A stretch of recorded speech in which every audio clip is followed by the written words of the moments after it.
maalala ko lang 7 years old ata, pinapanood ko pa yung tatay ko. Tapos, graduate ako ng grade 6. May nakakita sa akin na coach, which is naging tatay-tatayan ko. Kasi Okay. pinagtiyagaan niya ako dati na every 4 a.m. andun ako Ano sa kanila. pangalan niya? Pumanaw na po ko siya. Last 2 months ago. Coach Julius sorry to hear Caballero. Sorry to hear. Pag umuwi ako doon, diretso ako sa kanya. Okay. Papakita po ako sa kanya. Yun nga, bago ako pumasok ng first year high school, pinagtiyagaan niya ako, minold niya ako, pinaktis niya ako 4 a.m. Tapos, nag-try out kami first sa USJR ba yun? Okay. Tapos walang sinabi na balik ka So mga ano ka bukas. na ito, mga 12 anyos. Po, high school Oo. first year.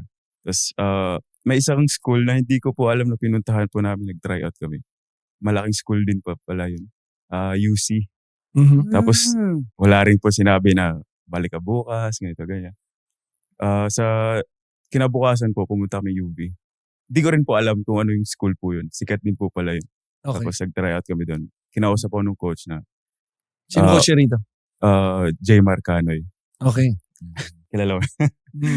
Tapos sabi niya na 50% po muna. Parang team B po muna sa first year. Sa second year, guarantee na 100%. Yung scholarship? Tapos line up na po. Yung scholarship? Po. Okay. Tapos line up na sa second year. So, nag-usap yung mga magulang ko na, sige, kaya naman siguro yung tuition. So, pinikita nila yung tuition, pinagsikapan nila.